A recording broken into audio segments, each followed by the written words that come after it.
going to start the prayer.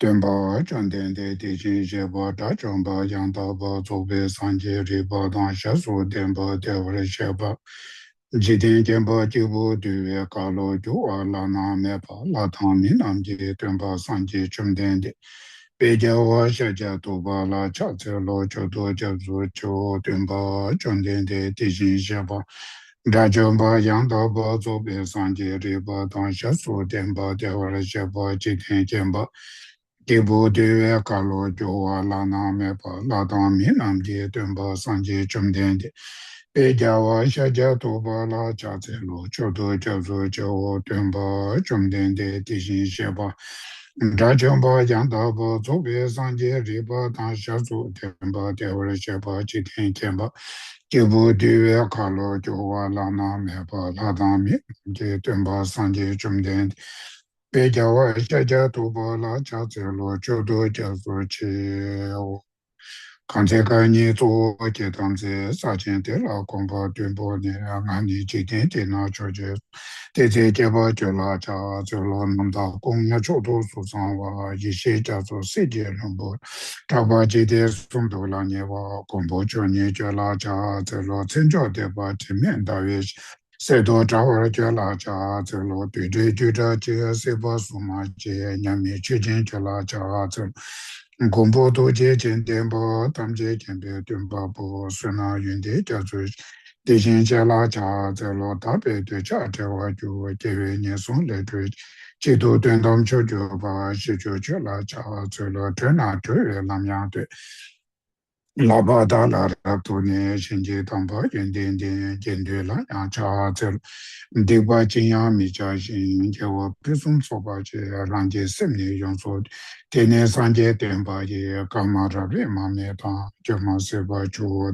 me lam lo ta tin da bo de che che nam te da ra ta se nam ti tam je se ba Gompa tomni junji ta dui te kata nata chiwe lab tu sebe zole to wa trewa sho masan je me je ra paru jin ma je menga na je mo ni so do ran de ji shi ju yu som je ye yong la cha ze lo te ya ta ka te para ganga de budi so ha te ya ta ka te para sangha de buddhi so ha te ya tha ka te para ka te para sangha de buddhi so ha giri tongda je ju shi wa ta mi tu ne be jen dan te wa ta temper tu che tu zong so ju ta shi de jang ding de le sho ni de shi wa zhe na ku ji ni ji ni shi ting ze kan ye ta do la pember chen na lam shi ni Che ten tuen zhou zai pa kan da yang da ten pe tu na nang pa kun de na zo de song pa nye tue chan chu sen pe cho je san je ji ni yum te la cha ze lo kan je ten jen te pa chung ka pa me pa je me pa che pa me pa ta me pa wong a me pa tu me pa ta je tu me tuen che me te pa ni shi shen ten pa zo pe san je ma nam da pa te la cha ze lo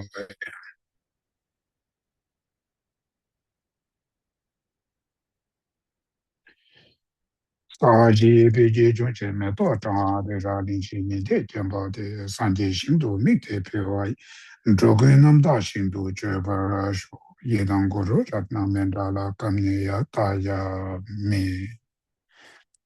Now they're taking refuge and generating bodhicitta. So when we recite this prayer, make sure you really take refuge to the Buddha Dhamma Sangha. During that time, you can also meditate on renunciation, renounce all the mundane pleasure, the samsara pleasure, which we used to be attached. But doesn't matter, all of these samsara pleasure, these are part of suffering of change.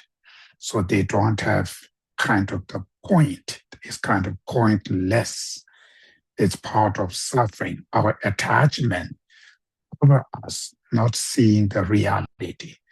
That's why we see them as nice, beautiful, attractive. That's how we attach.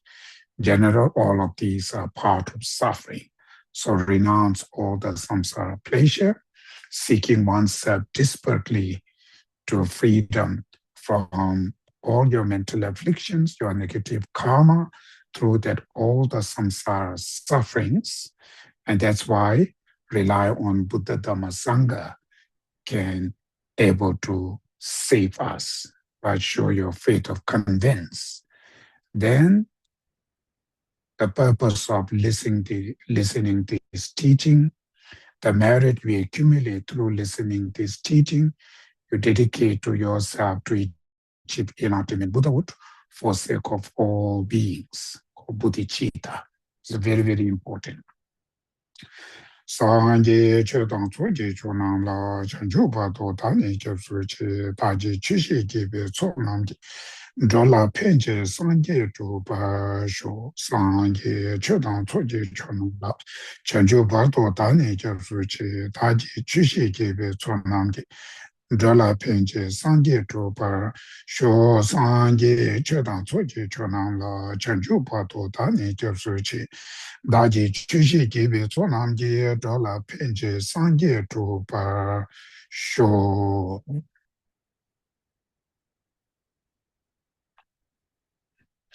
나모라 예게달로 다니진지 두본다다미 게남단 또 군지 타남치삼 탐제 게도 다지 최된 또 란자 송라군라 타비미 계산 타버트베 중어조 제외 중에 타게 제바이 세제신이 남라 그베 kanji tuze nye sume tawa tamche pampe che tampe che ne tenzebe godam de la cha ze lo.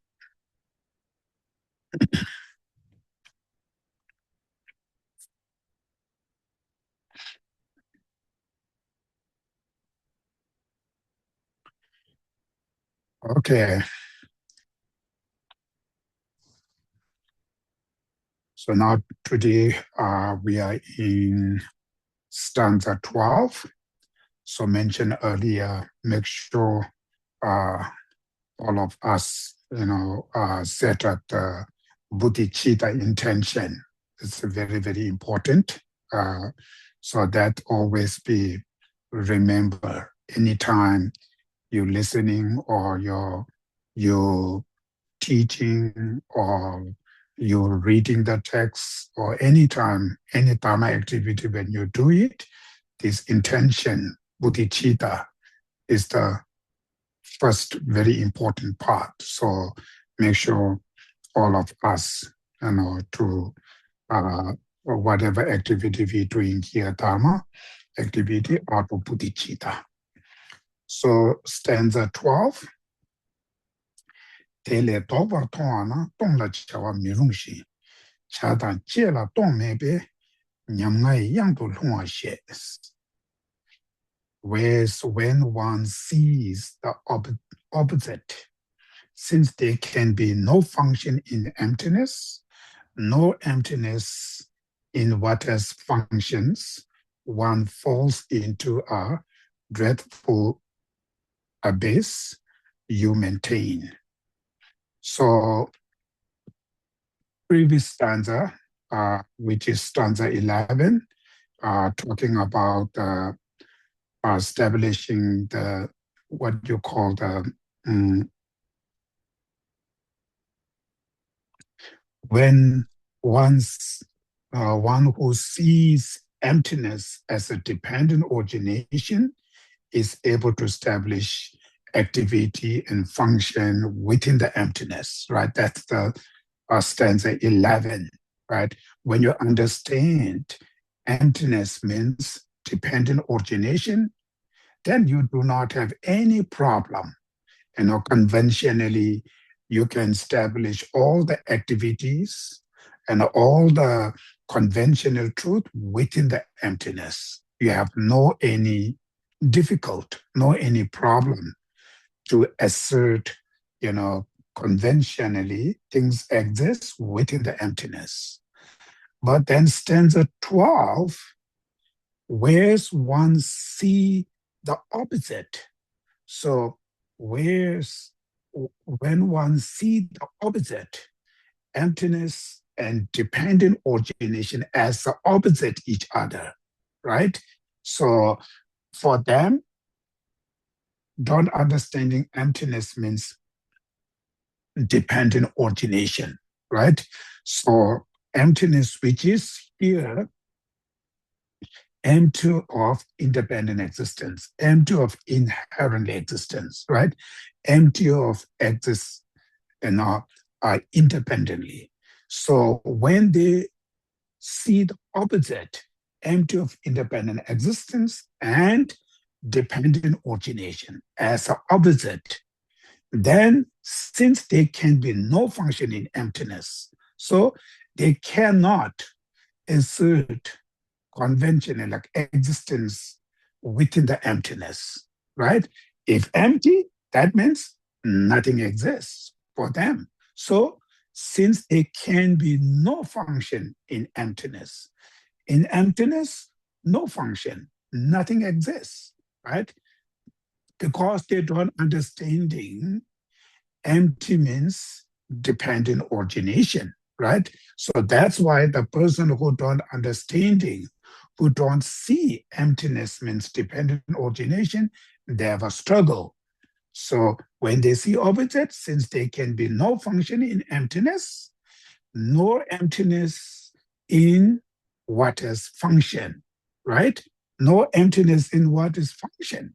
Is there function? That means there's something that exists independently, right? So that means they cannot be empty of independent existence. So no emptiness in what has function. So in emptiness, there's no function, right? No function in within the emptiness because they're seeing these two are direct contradict.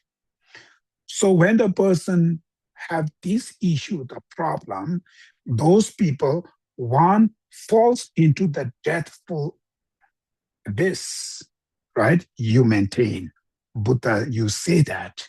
So one falls into dreadful abyss with extreme view. So fall into the abyss. What is the abyss? Extreme view, right? The extreme view, which we have an absolutism, or you can say absolutism, or you can say eternalism, right? Eternalism. And then other side, nihilism, right? So either you fall into absolutism or you are falling into nihilism, right? So these are the called extreme view. So one falls into dreadful abyss.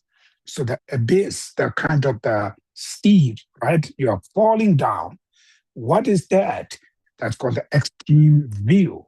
So you're falling into extreme view you maintain. So Buddha says that. So now this is specific.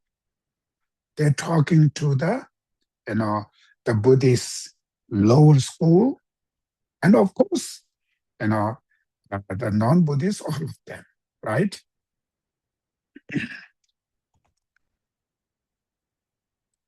So the lower school, mainly mind-only school and the Sutra school, and then Vaibhashika, right? Great exposition schools. Even the middle way school, they have called middle way autonomy schools, right? So all of them, all of those philosophers, a practitioner or philosopher may falling into this extreme view, nihilism. So that is why what you call these empty means dependent origination. So that's very important philosophy we need to understand. Specific, Mahayana practitioners are really important to understanding emptiness means dependent origination. But dependent origination general there are kind of what you call the many different meaning of the dependent origination, right? So sometimes you're understanding the grosser level of dependent origination, but that doesn't mean we are talking here which kind of dependent origination. Grosser level of dependent origination, even Vaibhashaka, it's called the Great Exposition School, Swatantika, Sutra School, and Yogacara, Mind Only School, right? And then uh, Madhyamika Swatantika, which is called Middle-way Autonomy Schools, also understand, right, certain type of the dependent origination. But the unique in this middle way consequences schools perspective of dependent origination, which is more subtle level of dependent origination.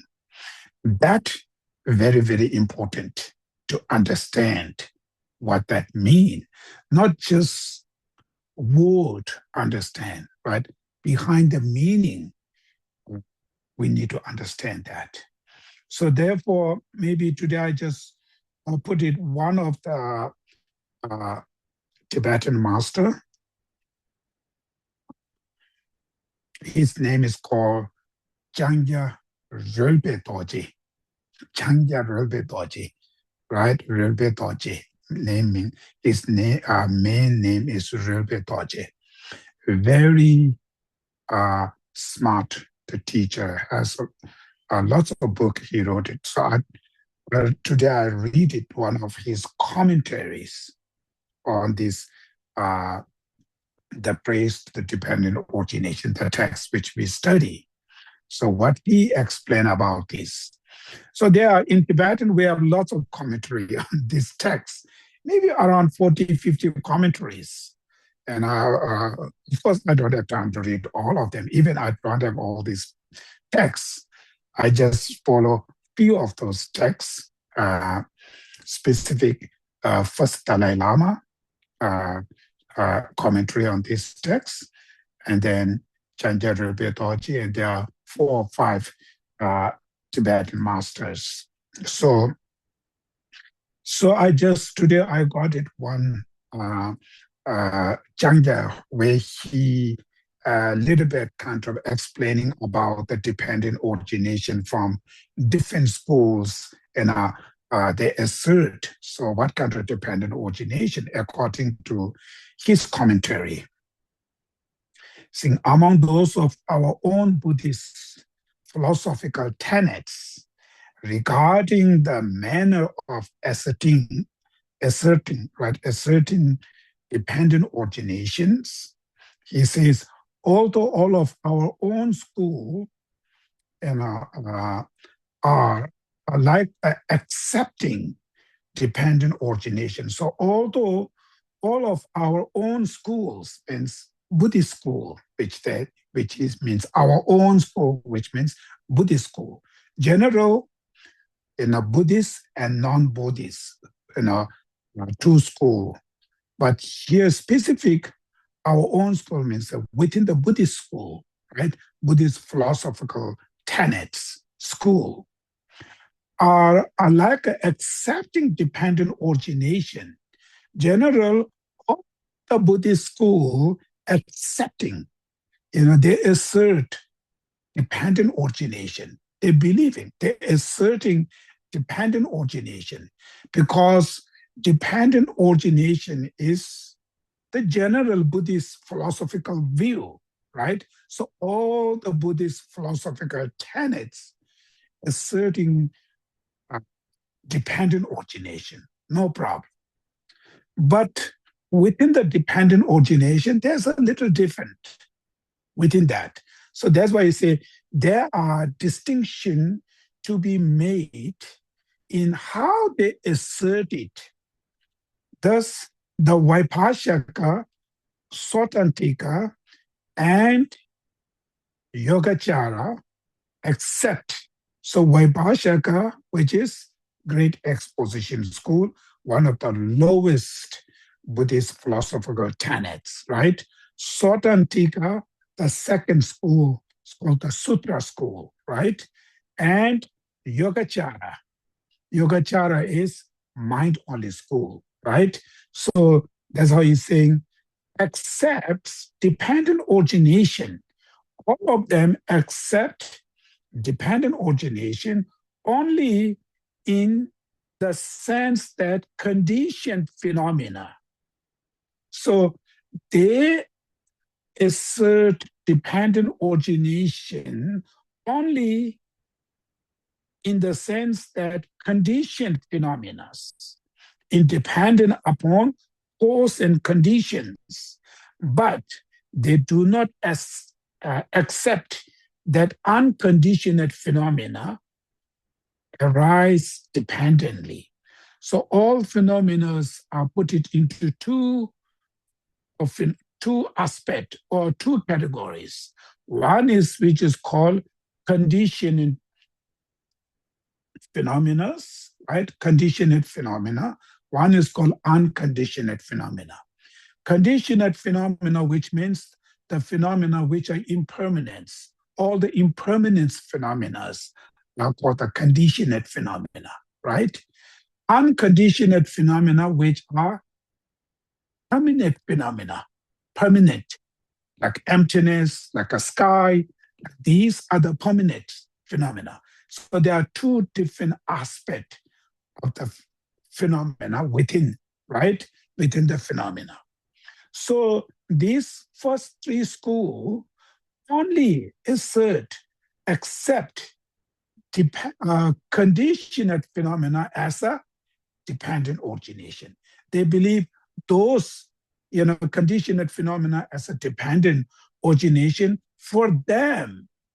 Dependent origination, which means dependence upon causes and conditions.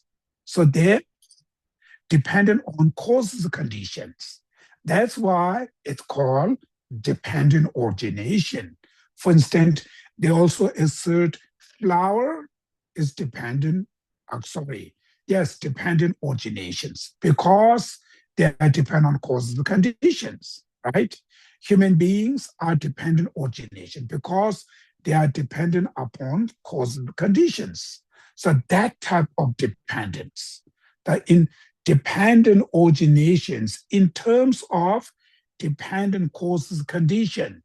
That's the first three lower schools definition of dependent origination, right? For them. Then here, the Swatantika follows the tradition opened by Master Bhava Viveka. So Swatantika here, which is Madhyamika Swatantika. So the middle way school has two sub-schools. One is called middle way autonomy school, right? That's called Sotantika, right? Sotantikas.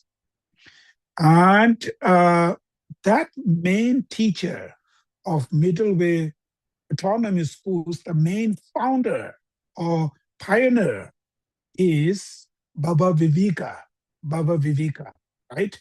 So some of you may hear that name, Baba Vivekas. So here is saying Swatantika, middle with Swatantika, following the tradition opened by masters Baba Viveka and Shanta Rakshita are others accept both arising independence. So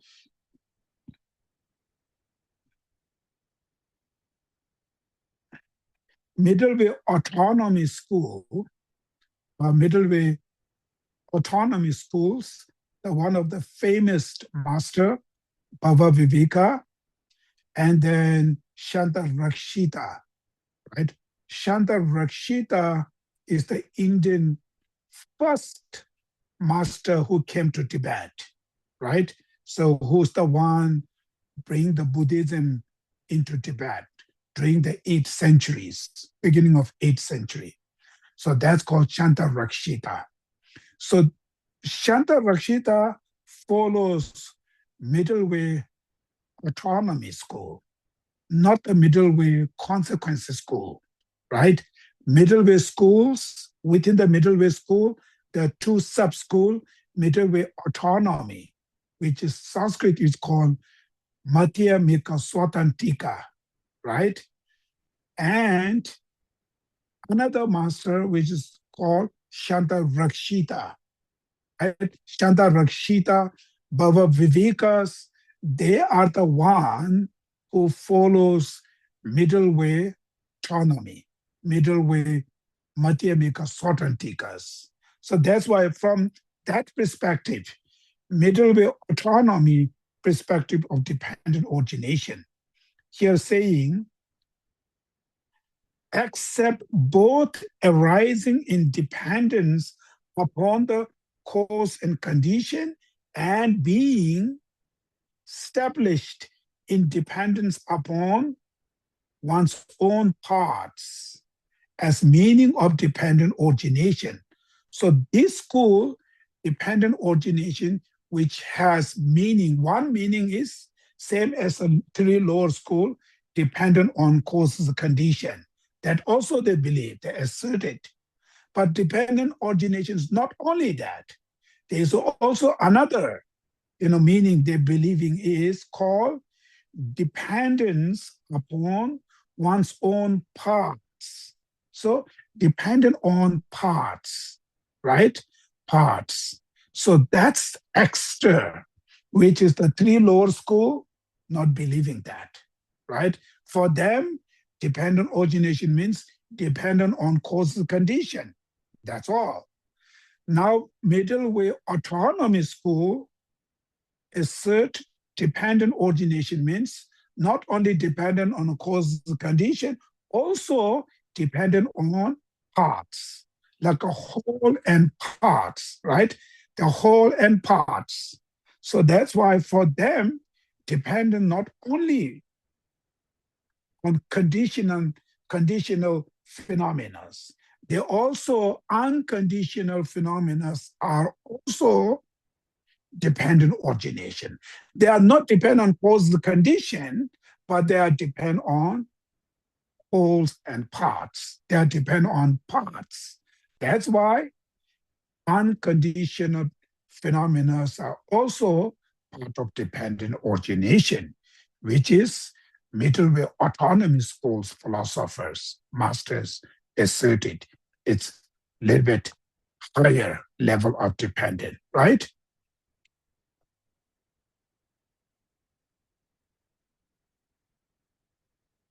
Therefore, they accept both conditioned and unconditioned phenomena as a dependently originated. So they accept, uh, they accept both conditioned and unconditioned phenomena as a dependent origination. So they accept both conditioned and unconditioned. Both are the part of dependent origination. For a more extensive understanding of these positions, dependent origination, one should seek it out from other sources. The Prasangikas, right? The Prasangika I mentioned earlier, middle way school, there are two, autonomy and middle way consequences, right? So autonomy, we finish. Now middle way consequences school, which is called Madhyamika Prasangika in Sanskrit. This is the one of the highest Buddhist school. So it is very important for us to understand middle way Prasangika school's view of dependent origination. And that's why here saying the Prasangikas, which means Prasangika means consequences, middle way consequences schools, right? Prasangika. Madhyamika Prasangika means middle-way consequences schools, which is Nagarjuna, Chantakirti, those masters, right? Buddhapalita, right? Arya Deva. So those great middle-way schools, teacher, they call them Madhyamika Prasangika schools. So Prasanjikas, while indeed accepting dependent origination in the sense of arising from causal conditions, that's also believing there in this school, which is all the other Buddhist school belief, right? And being established independent upon one's own parts. That's also belief, which is middle way autonomy schools, right? The previous schools. Their own uncommon position is that now here the unique dependent, their own, which is middle way consequences school, middle way consequences schools, their own uncommon, unique position is that they assert dependent origination to mean nothing more than being merely designated in dependence. So merely designated. So that's the unique, means they, I mentioned last time, merely designated by names and thoughts, right? Designated by name and thought. So nothing else there. It's everything's are merely designated. Designated means labels, right? Imputed. So a dependence, which means dependent upon names and thought, merely designated. That's all. Nothing from the object side, nothing inherently from the object. Everything is just merely designated, merely labeled, imputed by names and thought. That's all. So that kind of dependence, it's one of the subtlest, highest dependent. So when you're understanding dependent origination in terms of dependent upon names and thoughts, merely designated, when you understand all that, that means nothing exists independently. Nothing exists objectively, right? Nothing exists by its own. Everything is merely designated. Everything is just merely labeled by names and thought. Nothing, anything from there. So that kind of dependent origination is the highest, dependent origination, which specific middleware consequences goals, a definition of dependent origination. So we need to understand that type of dependent origination. So it's just merely discriminated, right? So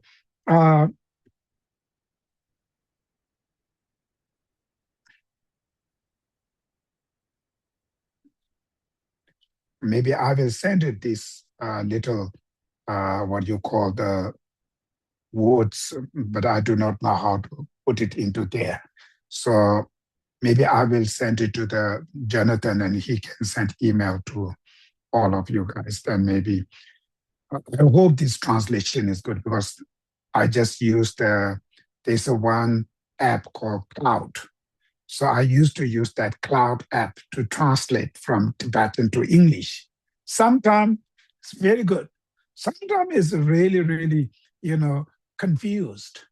So this looks like, it's good translated. So I sent it just to the Jonathan and he can just send it to you guys there. And when you see the actual later, and then maybe it might be much easier to understand. So now here, important part is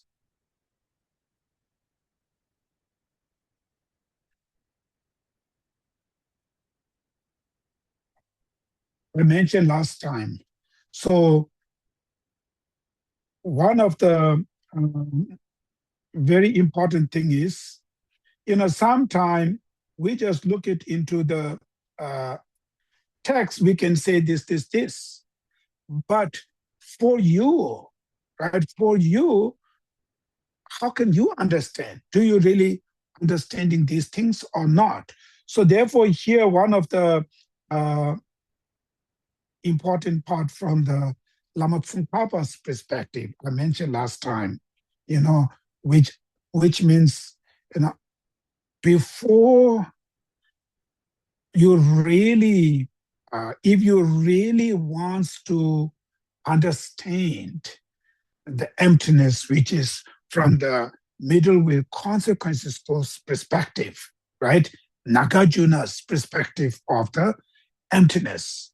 Then, according to Lama Tsongkhapa's advice, is first you need to understand the object of negation, right?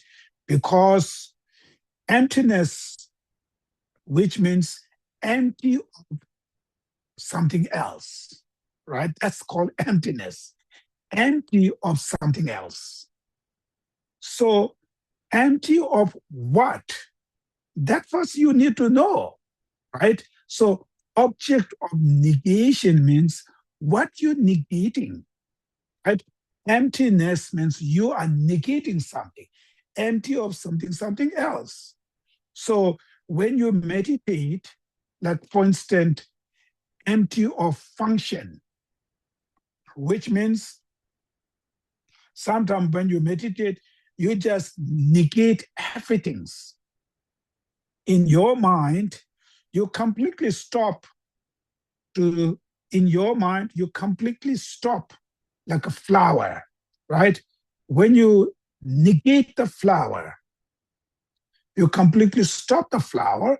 In that mind, what you're seeing is flower empty, right? Flower nothing, right? Emptiness of flower. You negate flower, so emptiness of flower. So sometimes when you meditate on emptiness, most of us, one of our problem is we may negating, called the negate of functioning. We're negating functioning. So flower is not functioning now. Our cup is not functioning. Pot is not functioning. You negate it. And that kind of state of the mind, some people may think, meditate on emptiness, right? In your mind, you negate flowers, pots, tables, everything completely. You intentionally negate it. So when you negate that from your mind, very difficult to understand flower is dependent origination, because you completely negate the flower. Flower not exists now. So flower not exists means how can you say flower is exists dependently, right? So for you, meditate on emptiness. It's actually, instead of believing on law of karma, right? Law of causality, instead of that, for your mind, karma is not exist. Cause and effect is not exist. Everything's you're pushing back. Nothing there. So when they goes that way, after you wake up from the meditation, for you feeling, oh, there's nothing, anything. You don't have something respect to the karma, right? Respect to the cause, law of causality. If they're not going into that stage, then your maybe emptiness is more nihilism, right? Nihilistic view. So that's called you are falling into dreadful abyss. So dreadful abyss, that means that you're falling into nihilism. Nothing exists. And that's more common from the middle way school. This is very common. So middle way autonomy, I mentioned earlier, Bhava Viveka, Shanta Rakshita, right? Then mind-only schools, which are Arya Asanga, Vasubandhu, those master, right? Then what you call Armakirti, Dignaga, all of those are the mind-only schools follower, right? Then Sutra school and Great Exposition schools master, all of them, their struggle is when they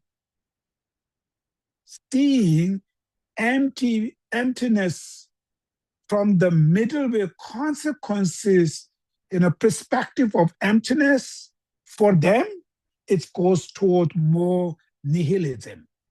Because if things not exist independently, inherently, that means they cannot be exist. In that mind, when you negate independent existence of phenomena, when you negate it, then you have nothing left anything. There's nothing left anything. There's nothing to dependent origination. They cannot go that way.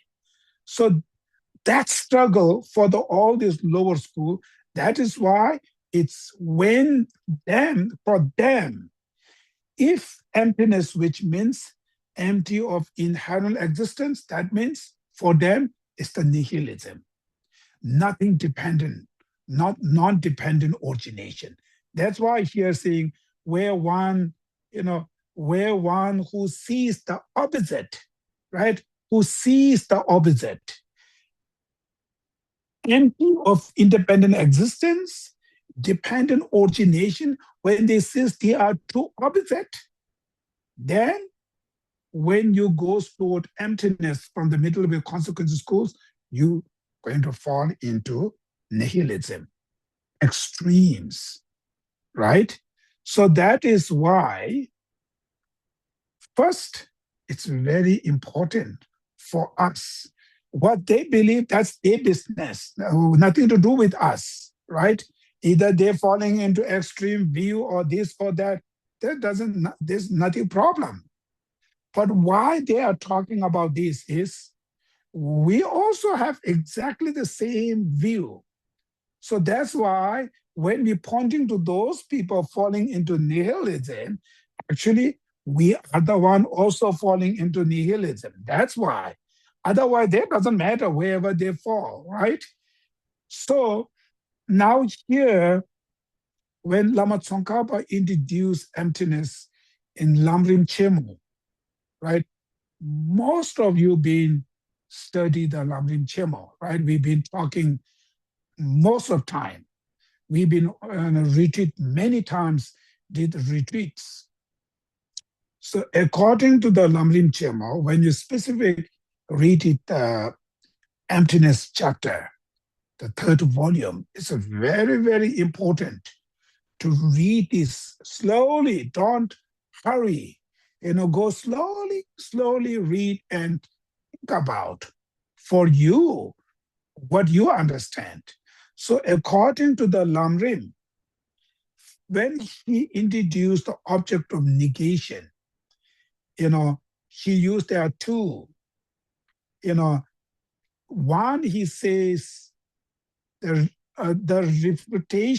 refutation of identifying the object of negation as being too comprehensive means refuting the objection.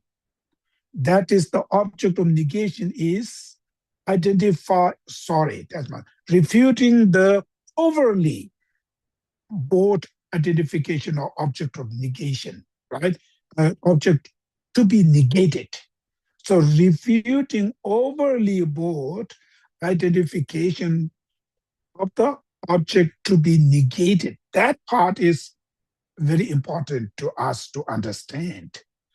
Another one is for refuting the overly broad identification of the object to be negated, which means this one, for us, we need to understand that. So what that means the refutation, the object of negation, the refutation of identifying the object of negation as being too comprehensive. Your object, when you negate it, identifying the object of negation is too comprehensive is the problem. So that's for us, because you're negating everything, right? Every phenomena. So this problem, where they started, what's the key point? Is Lama Tsongkhapa says specific in his text, Lamrim Chemo. He says, those who are failed to distinguish between our seedlings, lack of intrinsic existence, seedlings, right? The seed, the little seeds, so seedlings, lack of intrinsic existence, and seedlings, lack of existence. So these two, he used that just seedling is just one example, like you can say flower, right? So those who are fail to distinguish between flower, lack of intrinsic existence, and the flower, lack of existence. Did you got it now? Lack of intrinsic existence and lack of existence. If you cannot able to distinguish this between these two, then there's a problem. That problem started there. So in your mind, when you say flower exists inherently, independently, right? Or you say flower exists. These two, if you cannot able to distinguish, then you will not going to understand this middle way school's view. That's why he says those who have failed to distinguish between flower, lack of intrinsic existence, and a flower, lack of existence.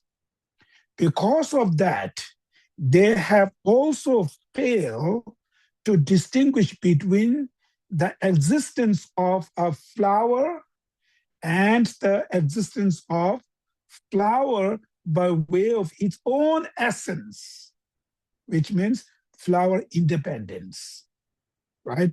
Therefore, they clearly hold that whatever exists must exist essentially, which means independently. And if something is not essentially existence, then it doesn't exist. That's why wisdom of emptiness negate all the conventional phenomena, right? So it's very, very clear. The real, point is, that's in the text. Now we need to learn ourselves. In your mind, when you think about what you call for you, if you fail to distinguish between flower, lack of intrinsic independent existence, or the flower, lack of existence, right? These two. If you cannot able to distinguish these two, the next problem is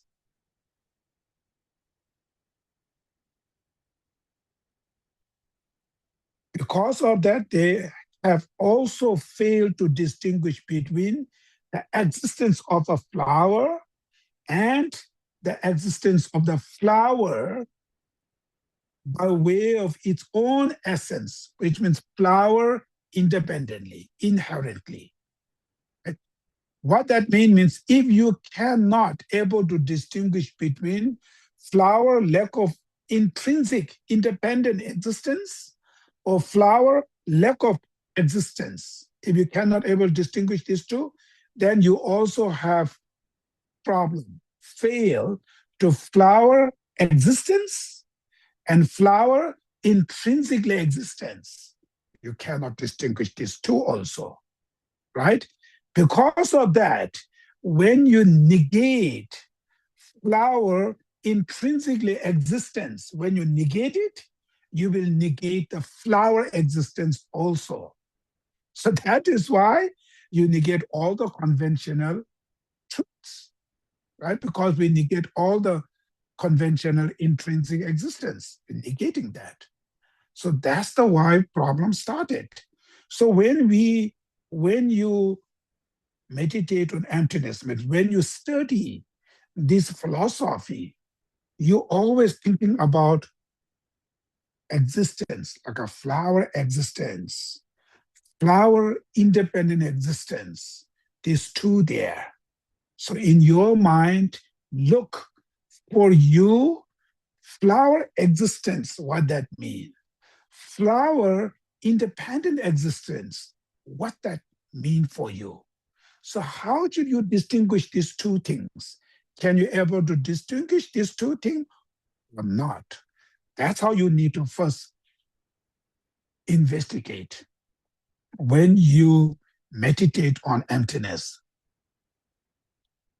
That's why Lama Tsongkhapa saying is, you need to first identify the object of negation, right? So when you know the object of negation, then when you say emptiness, which means just negate that object, right? Not everything. Negate that object. What you identify it. If you don't identify the object of negation, then what you negate? You nothing negate anything, right? What you negate? For instance, if you want to stop, maybe in your village, in your communities, there's a one thief stealing everywhere, is rumors everywhere. So in order to stop that thief, first you need to know that thief. You need to identify that thief. If you do not know, right, the thief, how can you stop that thief? How can you catch this thief? It's impossible. So in order to stop this thief, first you need to know who is that thief, right? Then you stop it. Exactly the same when you meditate emptiness. First, what you need to negate it, that you need to know what you're negating, right? What you stopping. So that called object of negation. So that object of negation, you need to know that. You need to identify that, not just simple word. In a word, we can say, what is the object of negation? Very simple, independent existence of phenomena. Right? That's all. It's very simple, independent existence of flower, independent existence of the pot, independent existence of the person. It's the object of negation, right? Identify means for you, what that mean? Independent existence of flower, what that mean? Can you able to distinguish between flower and independent existence of the flower, right? If you cannot able to distinguish these two in your mind, then you cannot able to negate independent existence of flower, right? How can you negate it? Because you accept the flower, right? So when we say emptiness, means empty of independent existence, right? It doesn't mean, emptiness doesn't mean empty of existence, right? We are not negating existence because existence there exists. How can you negate it? Another word, for example, we are not negating flower. Flower is exists, it's functioning, right? all of you seeing this beautiful flower, right? All of you seeing that we paying money to buy it. That means it exists. It did not exist, how can you buy this flower? It not exist, right? How can it functioning? So we are buying, we are smiling, we utilize them and the flower exists, right? So that means we are not negating flower. Flower exists. So what we negating? We're negating independent existence of flower, right? That we're negating now. So if this is the case, for you, what is the difference between independent existence of flower and flower? How should you distinguish these two? So in your mind, if you cannot able to distinguish these two, you're never, ever, ever going to understand emptiness. Never. Very confused. Sometimes when you talk about the emptiness, you may also negating dependent origination. Sometimes when you talk about the dependent origination, that means things exist independently. Things exist solid there. So confuse that. So therefore, here Lama Tsongkhapa is saying, oh, the problem, why they cannot able to experience emptiness is because of not understanding the properly object of negation properly. So that's why everything start there. Confusion is start there.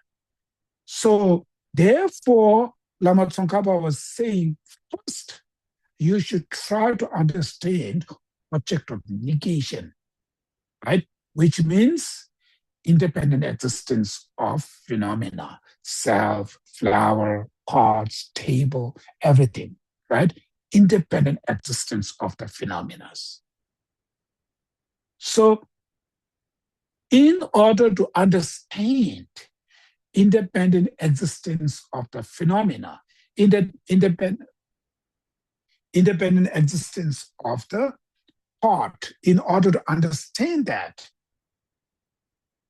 first, we may need to understanding how should labels designated by names and thoughts, right? So dependent origination in terms of dependent on names and thoughts, right? Dependent origination in terms of dependent on designated by names and thoughts.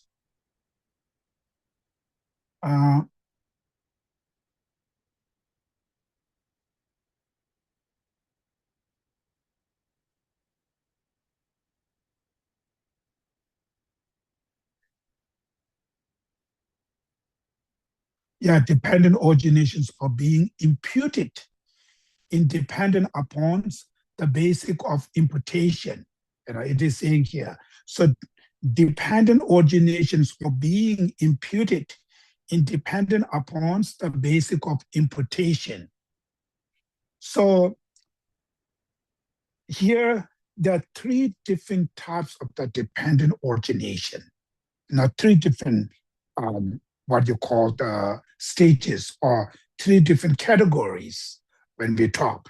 First, the dependent originations of arising in dependence upon cause and conditions. That's the first. Three lower school, Vaipashaka, Sautantika, and Chittamatra or Yogacara, mind on the school, right? Commonly, all of those three schools, when they talk about dependent origination, which means the dependent origination of arising in dependence upon causes and conditions, that first level of dependent, right? Then the next, middle way autonomy schools like Bhava Viveka, Shantarakshita, those school philosophers, they added a little bit the second level of dependent, which called the dependence origination of being posit independent upon parts and whole, right? Dependent on parts and wholes, right? That's what you call the compounded phenomena are also part of that, uncompounded phenomena, right? Then the next middleware consequence schools, highest dependent, which is called the dependent origination of being imputed independence upon the basic of imputation. That's most difficult parts, right? So the dependent origination of being imputed in dependence upon the basic of imputation. So that one we need to understand. So when you're understanding that third level, being imputed independent upon basic of imputation, when you understand that, then maybe what's meant by intrinsic existence? What's the difference distinguish between intrinsic existence and the existence? What's the distinguish between these two? May understand. So dependent origination or being imputed in dependence upon the basic of imputation. So in order to know that, I usually put it into there are four different meanings. First, the basic of imputation. For instance, the self, right? You say the person's self is the self exist? Yes, it is exist. Do self exist independently? Not. Self is not exist independently, right? Then what type of dependent origination? The self is dependent origination of being imputed independent upon the basic of imputation. What that mean now, right? For you, what that mean? So in order to understand that, first, you need to understanding the self. What is the basic of imputation? What is the basic of imputation of the self? Which means self is just imputed, right? Just label. Where is label? What is the basic? Where is label? Label on your aggregates, your body, your minds, your mental factors. It's called 5 aggregates, right? Buddhist word, the 5 aggregates, which are the aggregates of body, feeling, discrimination, mental formation, consciousness, right? That's called the 5 aggregates. Actually, 4 of them are part of your mind. It just label different, mental factor, just to label it. There's a different reason. We don't need to go. But main thing is your body and your mind. So your body and your mind are the 2 basic of imputation. They are the 2 basic where you label, right? Basic of imputation. That first you should understand. Basic of imputation is your body and your mind. Next, the imputed phenomena. What is the imputed phenomena? Imputed phenomena is self, right? For instance, in my situation, geshe pende. But geshe pende is the imputed phenomena, right? Geshe pende body, geshe pende mind is the basic of imputation, right? Imputed phenomena is geshe pende. Then the next, the agent of imputation. Agent of imputation, right? What is the agent? Who level? Imputed by whom, right? Agent of imputation, which is, here it is called the name, geshe name, right? Or the term, person, or geshe or the conceptuality, which thinks geshe So means, what is the agent of imputed? What is the agent of imputation, which is the name, called the Geshe-pende, the term, Geshe-pende, the name, or the thought, which is thinking, this is Geshe-pende. That thought are the two agents of imputation, right? The agent of imputation. Then the last, the method of imputation. What is the method of imputation? The method of imputation is you label, which means when you thought, when your eye sense consciousness see my face, right, in your computer, in your screen, when you see my face, you say, Geshe-pende is there, right? That time in your thoughts, your conceptually thought is thinking Geshe-pende is there, right? That's all you label. It's called the method of imputation. When your thought is thinking, this is Geshe-pende, that's how you label. Geshe-pende, where is label? A label on my face. The basic of imputation, which is my body, my face, right? As soon as when you see my face, it's, oh, Geshe-pende is there, right? That thought is the one who label Geshe-pende on the face of Geshe-pende. That's how. That's called the method of imputation. That's how it's worked now. Now here, exercise. What we need to exercise. This face, is that Geshe-pende? Of course not, right? This face is not a me, right? Same time, the mind, my mind is also not me. That's not the Geshe-pende, right? Your face is not you. Your mind is not a you. Your feeling, your emotion, each of those mental factors are not you, right? But when you see that face, you say, I saw Geshe-pende. I saw him. What you saw, what you see his face. And that face is not him. You're seeing something which is not him, but in your thought is saying, I saw him. When you see that, I say, I saw him. Right? That's function. Now you go to check it. Where is Geshe-pende? Face is not him. His mind is not him. Try to drop him. Try to pinpoint Geshe-pende. You try to pinpoint, you cannot find anything there.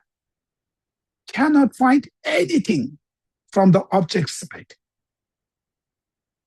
You don't need to just believe that way. I'm telling here is how should you exercise in your mind the object of negation. Emptiness is all your mind. You need to know, you need to exercise. Otherwise, you will not going to understand this philosophy. This is homework. So you saying, oh, when I saw his face, I say, he is there. And that moment, how you decide he's there? Decide that. Who make decision? My thought and my name, I label. Geshe-pende is there, right? I label him, and my thought is also labeling Geshe-pende on his face. And that face is basic of imputation, which means that's how you label, that's how you impute it, basic on that aggregate. These are the basic, you just label it. This basic imputation is not the imputed phenomena, right? It's not that person, but this is the basic, this is just object basic of imputation. And how you impute it, you just label it. That's how you label, right? That's all. Now, when you knowing that, and where is him? Where is that self? Where is it? If you investigate, you cannot find anything. You put it This body, each of your organs, each of your particles, your atoms of your body, you cannot find anything. When you go deeper, deeper, it's more complicated. And you go to the mind, you try to find it, you cannot find it anything. So Geshe Pende, the person from the object side, from the basic of imputation on that object side, you cannot find anything there. That is why it is saying it's empty of exists objectively. There's nothing there. Empty of exists objectively, right? But there's another thing is that entity, it's functioning. He's teaching, he's talking. There's something there, right? Who's functioning, who's teaching, who's talking. That functioning, that entity, try to find from the object side, nothing there. But it exists. Why? It's functioning. I'm listening, I'm hearing, it's functioning. Something exists. So that existence, when you look into the object side, nothing, anything there. You cannot grab it. You cannot pinpoint something there. The way to exist is just labeling, imputed by names and thoughts, right? Names, Geshe Pende, we named it. My thought is thinking, oh, this is Geshe Pende. That's all. There's nothing, anything there. There's no any way to find anything from there, but it's functioning. It's something exists because it is function. So that's why there's no any third, second choice. Only the things where the existence is, exists just label, imputed, nothing else, right? So that means it's very, very complicated. Looks like there's nothing, anything from the object side. But at the same time, it's functioning. So things where they function in flower, it gives you smell. It's function what the flower should supposed to be do, right? Your parents, they exist, it's functioning to what the parents have to do, right? This functioning, that's why I say it is exist. But that existence, when you go to find it from the object side, cannot find. It's not pointable. You cannot grab any, there's nothing to find anything from there. That's called empty of inherent existence. Nothing, anything from inherently, independently, right? Intrinsically, means from the object side, cannot find anything. Only the way of existence is exists dependently, which means just labels by names and thought and its function, right? That's how you need to understanding the object of negation. Then finally, when you're able to distinguish independent existence, which means not just exists, something there, I can grab it, pointable, that's seeing me. That's called independent. Existence, Stephen, is just functioning. Cannot grab, there's nothing to point there. It's just functioning. That's all. Exists, it's functioning, but nothing from the object side. But the difficulty part is this tenet system, middle way consequences schools, in this perspective, our eye sense consciousness, even sense consciousness, when they appear any object like flower, like for instance, my eye, when I look into my flower, when I see the flower, this sense consciousness also seeing means appearing flower, independent existence of flower. It's also appear to your sense consciousness. That's why it's difficult, because of in that perspective, in your eye, seeing the flowers, seeing the independent existence of flower, it's completely mixed. It's very hard to distinguish these two because Your eye sense consciousness, for that, it's appear exactly the same way. That's why individuals like us have to distinguish these two. Very complicated. Like water and the milk, right? When you put together, mix water and milk, and that moment, you cannot distinguish this part is water, this part is milk. It's completely mixed, right? When you drink the water, you're also drinking the milk, right? When you get the milk, you also have water together. It's completely mixed. In that moment, distinguish these two, water and milk, is very, very hard, very difficult. Similarly, objects, right? Any object, when they appear, not only to your mental consciousness, thoughts, also even your sense consciousness, they appear exactly the same, flower and independent existence of flower. The object of negation is appear to not only your mental, even sense consciousness also appear that. Middleware autonomy, mind-only school, little bit differences. For them, their perspective of object of negations, for their perspective of object of negation, because they're also talking about emptiness, right? Their own perspective of emptiness. So their object of negations are not appear to the sense consciousness, only mental consciousness. Sensory, not seeing these things. But the middleware consequences school, very subtle object of negation. So even sense consciousness still seeing this object of negation appear to them. So that's why it's very hard to distinguish. But your thoughts can distinguish these two things. When you really meditate and think and exercise again, eventually, oh, yes, now, independent existence, which means like this way. Existence, which means just general this way. They are completely two different things there. But at the moment, in your mind, when you see the flower, you can see flower independent existence, right? In that moment. But you know, when you're seeing this, what that means, what kind of, flower you appear to your mind. So that you need to identify. That's called the identify the object of negation. When you have struggled that, then emptiness is always be struggle. It's very, very difficult. So it takes a time.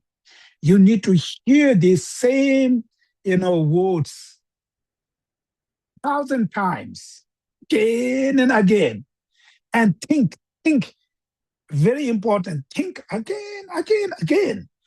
Finally, oh, now I got it, this too. This is what that two meaning these are. Still, when you have confusion, you still keep going and think and hearing this, instruction again and again. That's very, very important. You can understand emptiness academic perspective. You can understand emptiness, what do you call, practically. So the practically understanding emptiness is more difficult. Academic perspective of emptiness is just you should be scholar to use the words, the term, this, that. And that you can learn from the textbook, academic perspective. But academic perspective alone will not going to help you to overcome your mind of ego grasping. Only practically experience.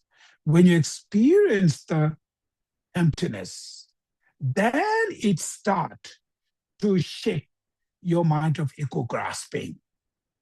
And that experience only understanding through practically, not academic.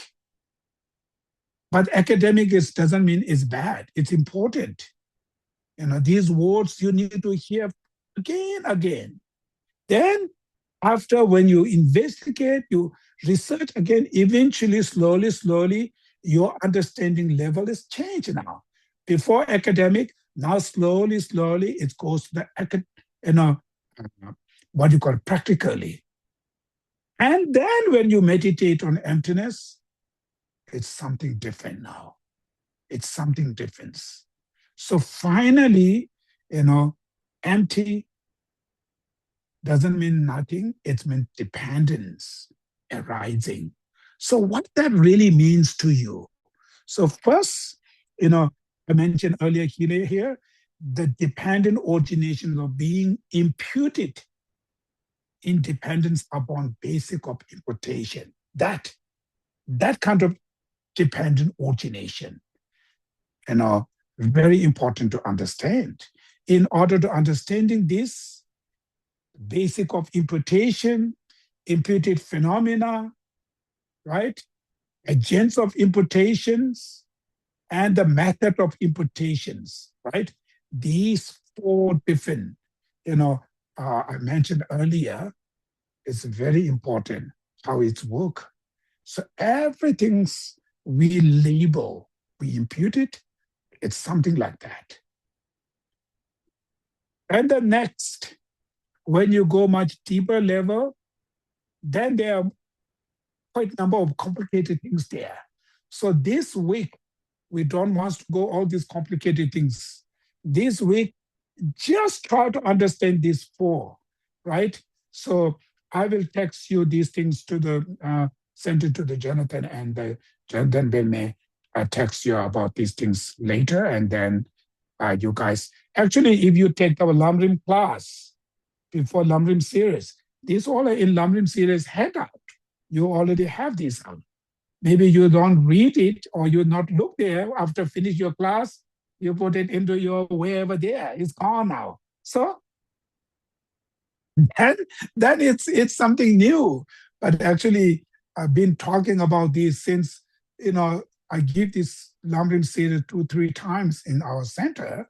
So if you've been there, you've been hearing this, and you have this handout in Lamrim series, the last class. Last is the 10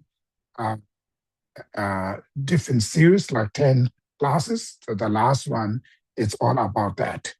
So, okay, so maybe this week you just, try to read it. Lama Tsongkhapa, I mentioned earlier, object of negation, specific focus on the Bortley, the object of negation, the refutation of identify the object of negation as being too comprehensive. Specific that chapter, right? Read. There's only 5-6 pages, maybe around, maybe in English, maybe not more than 10 pages. So just read there and think about that, and that may slowly helps you, right?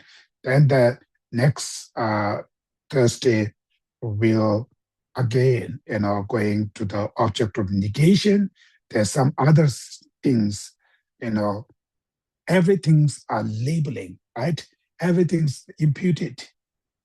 But whatever you imputed doesn't mean it exists. There's another side there. Whatever you imputed, whatever you label doesn't mean it exists. I can label myself as a Buddha, right? That doesn't mean I become a Buddha, right?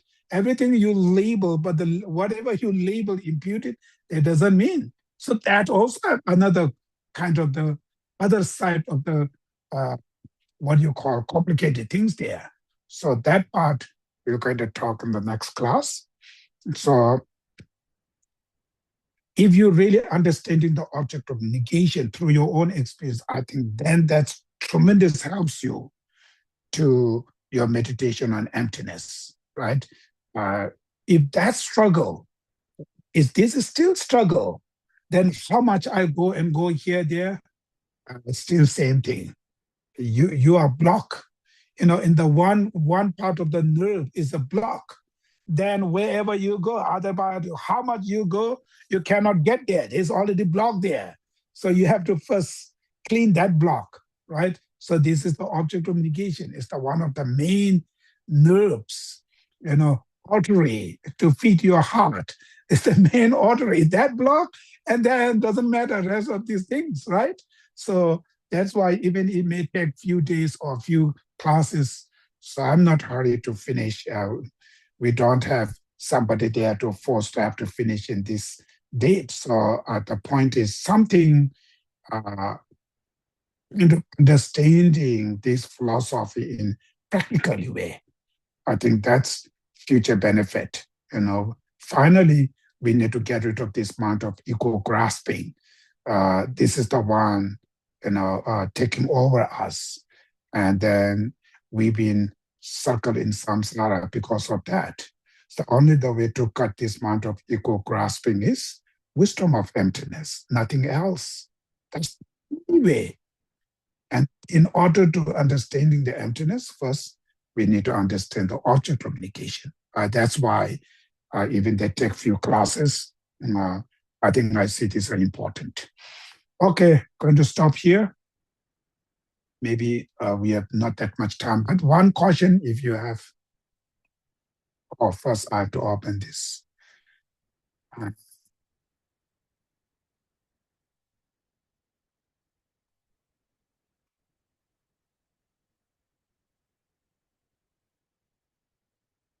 Okay, so if you have any questions, you can unmute. Go ahead. Yeah, sure. I don't know if this is false or existent or non-existent, but for me, when we speak about the dependent origination, I have two images that come to mind, especially when I analyze the self. Dissolution of the self as dependent origination, everything dissolves. There is something there, but it's dissolving and it's always changing. So, like you said, you can't pinpoint something that is changing, but that's not how I see. I think that way, right? So that is my emptiness of inherent existence. It's not empty, it's not non-existent, it's not nothing. But are those like, for example, the earth element, which like, the bones all the way to out, and then the water and everything, that forms the body, and then all the thoughts and mental factors, everything that comes in, it's all this changing all the time, and you can't pinpoint, okay, this is it. This is that self, this is me, because it's always changing. And then the other one is the second image, where is this everything frozen, like this object, this solid object that is frozen, but I I know in my mind that this is an illusion. It doesn't exist that way. So this is not, I won't say a lie, but it's an illusion.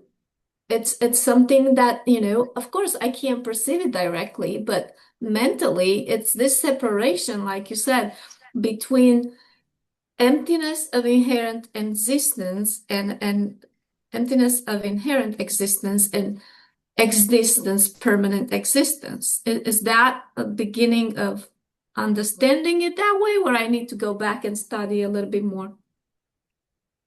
Yeah, it's not just permanent existence, you know, and inherent existence and existence, even impermanence existence, is still completely different than inherent existence. So when you see permanent existence and independent existence distinguished, that may still not get the emptiness part. It's maybe when you go to the emptiness, you may empty your permanent existence, not independent existence. So that still have struggle. So the distinguish between inherently existence and existence, either permanently, either impermanently, it doesn't matter. It's called just existence. So these two distinguish is important, right? Permanent existence, when we understanding the flower impermanence. When you cognize the flower impermanence, you're understanding, you're cognizing flower empty of permanent existence. But that doesn't mean flower empty, existence, or flower empty of inherently. So therefore, existence and flower inherent existence, not just only permanent existence or inherent existence. There's a distinguish. There's still more subtle goals, not only permanent, just general existence. That's you have to distinguish general existence and independent inherent existence. Distinguish between that two. Thank you, Geshe-la. Any questions? Go ahead. Geshe-la. I wanted to know if you could give us your definition of conventional existence, because I'm wondering if conventional existence is the same as dependent origination, or is conventional existence inherent existence? Because when you said when we meditate on emptiness, that the conventional existence doesn't appear. So what is your definition of conventional existence? General conventional existence and the existence are the same things. But if you really kind of the philosophical terms of way to explain the conventional existence, then in Lamrim Chemo, right, Lama Tsongkhapa says, it's very clear, they're called the three criterias. Even I can say these things you may have confused. He used the three kind of criteria. It's in that handout they have. I just read it. There are three criteria, says, how does one determine whether something exists conventionally? We hold that something exists conventionally if it is known to a conventional consciousness. That's the first criteria. Second, if no other conventional valid cognition contradict its being as it is thus known.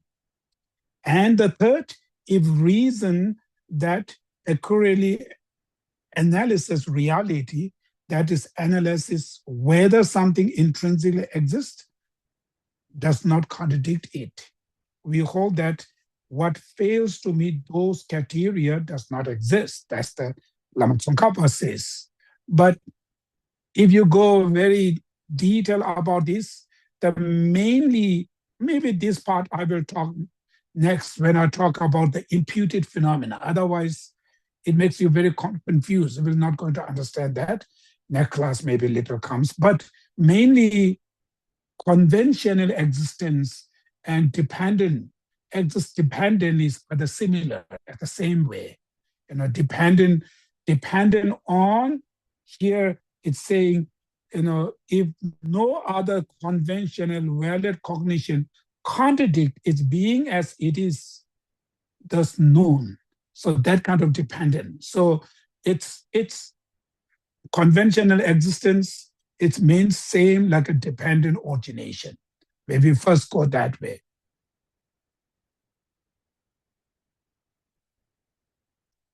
Okay, last question. Okay, I'll go for it. Go ahead. Yeah. Okay, I think, is this what you're saying? Let's look at suffering. I hit my thumb with a hammer. It hurts. My body suffers. But in the end, there really is no suffering. There's just conventional suffering. No, that doesn't mean that. Okay. Conventional suffering is suffering. Conventional existence is existence. So they are not going to say there's no suffering. There is a suffering because it's conventional suffering. So the things exist conventionally, that means it exist, right? But suffering does not exist independently, yes. Okay. inherently, right? They're empty of exist independently, inherently, but that doesn't mean they are not exist. They exist. because they exist conventionally. Another word is it exists because it's functioning. I can pain. I feel that. I experience that exists because I experience these things, right? But that time is not you. That body is not you. So when your thumb get ruin it, destroy it, you say, I suffer. I have a pain, right? That's we're saying, I have suffering now. But actually, this time is not you, right? But when that term broken, you say, I suffer. So is this right? Yes, it is right. Why? Because the person you is not exist independently, he exists label. I mentioned earlier, it's just imputed. So that moment, you impute it on your thumb. So that's label and its function, and it is right. When your thumb get problem, I say, I have a problem. It is right. But to investigate, where is this? The being who suffer, where is it? To try to find it, you cannot find anything because this time is not you. Each part of the body is not you. Then where is it? When you look at it, you cannot find it. But not find it from the object side doesn't mean it's not exists. That's why I mentioned earlier. That's what called suffering is exist. Yes, what you call happiness exists. Yes, everything exists. But that doesn't mean it exists independently, inherently. So that's why the distinguish. Things exist, but things are not exist independently. So therefore, when we say emptiness, it's just negating independent existence. That's only negating. It's not negating existence, right? These are exists. So therefore, I mentioned when we have struggle to distinguish between independent existence and existence, then always the emptiness struggle. Problem is started there. So in your mind, do you able to distinguish between means independent existence, this means existence, right? If you're still not able to distinguish between these two, then you're still not understanding the object of negation. That's why emptiness is still struggle, cannot. So therefore, when these two able to distinguish independent existence and existence, these two are able to distinguish, then when there comes emptiness, you have no problem. It's all going to the independent existence. All negating independent existence is not negating existence, right? It's only negating independent. So therefore, this week, it's important to you should research between existence and independent existence. I myself still researching, still investigating. Sometimes it feels like, oh, makes your mind really comfortable. Sometimes it's falling down into confused. It's still really, it's up, down still. So if you go more, some of you may feel very confused, but it is good. How much you feel confused, you never give up. Keep going, even if it takes years and years. Doesn't matter. When you got it, then it's meaningful. Very, very important. So it's even it can take decades and decades. You have to still investigate and go and investigate again and again. And that's when you really got it, that emptiness. Then after, you meditate this one, right? I mentioned earlier, first bhumi to all the way 10th bhumis, right? Seeing part, meditation part, no more learning part. So seeing part, meditation part is 10 bhumis, right? It takes many eons to get each of, but the emptiness is exactly the same. When you got it, seeing part, what you got emptiness, meditation first bhumi, second bhumi, third bhumi, 10th bhumis. It's exactly same, that philosophy, nothing differences. So when you don't have that, that's a problem. So when you got it, then you hold it. That's the philosopher will take you to there. So only your responsibility is just always experience, meditate that. but you got it. Right now, it's very dark. So we don't know. We have to grab this, but we do not know where is it. It's completely dark, right? So in that dark, you still research. Eventually, you wake up, you're understanding, right? You get that. As soon as when you got, I mentioned last time, there's the jackpot. Then you got your jackpot. So now you hold it, this one. And you got it, you hold it. You just leave it that will going to cut all your mind of ego grasping. That's wisdom. That sword who experienced that emptiness is the one will going to cut each of this. Then eventually, when some of you go to the Vajrayana, then that wisdom, emptiness in, the wisdom through your practice, you use that perception, go more subtlest. Eventually, Kala stages, one of the most subtlest mind who recognizing emptiness, who experience that emptiness. This is the one of the best tool. It is saying this is like a nuclear bomb, can cut all your destructive emotion. That's the Vajrayana. Specifically, the Anu Yoga Tantra, it's the main, it's the clear light stages. And what you call example, meaning clear light stages. Point is, that mind is the subtle consciousness called primordial mind, who experience emptiness conceptually, is called example clear light stages.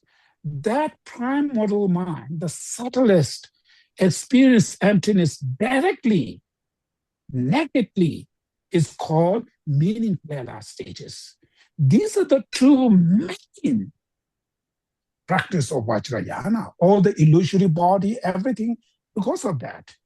So therefore, not getting emptiness, then nothing. It's whatever. Of course, that doesn't mean they are rubbish, because even you're not going to experience anything, but you plant the seeds, but nothing experience, nothing get any level. Even you are not into the real path. But when you experience it, you are into now. So therefore, it's when you struggle something down, like a down level, like a grosser level of something issue, then everything struggle. You cannot get anything there. So therefore, in the Sutrayana, first, the emptiness, which is the object, the emptiness which we study right now, you need to understand, you need to get there. Then your perception emptiness, the perception emptiness, when the Mahamudra and Dzogchen, they're talking about, after you got that object of emptiness, then that perception emptiness, you can use subtle. So without having that object experience, then, there's nothing. But I mentioned earlier, that doesn't mean this, kind of meaningless. It is something we just plant a seed, without experience, we just plant a seed. It just makes merits, but not achievement is not there. Not achieving any realization, your mental affliction will not going to change. But mental affliction only changes by your realization. So that's why this object of negation, first, that's really important to experience and recognize, identify that, right? So, okay, so now it's time too much. Okay, we stop here. Now we're going to do the dedication prayer.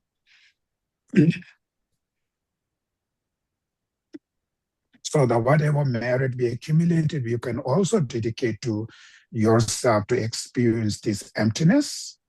And maybe if not in this life, our life after life, till achieve Buddhahood, that we always encounter with this philosophy, and the teacher who are qualified to teach this philosophy, always engaging with those kind of teacher, always to born into oneself, into the environment which has these Nagarjuna's teachings available. So, and these are very important dedications. Samsara and nirvana, lack even an atom of true existence. While cause and effect and dependent arisings are infallible, I seek your blessing to discern the importance of Nagarjuna's thoughts that these two are complementary and not contradictory. Chanju Simjo Rinpoche Mache Panam Kechuchi Jeba Nyampa Mepai.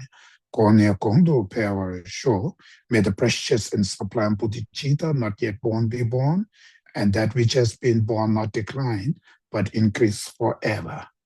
In the snowy mountain paradise, you are the source of good and happiness. Powerful things in Gyatso Genresi, may you stay until samsara ends. Throughout the world, and in particular this region, may there be no sickness, famine, war, and so on. May all sentient beings live happily in accord with the law of Dharma, and may they all find wealth, prosperity, and all goodness.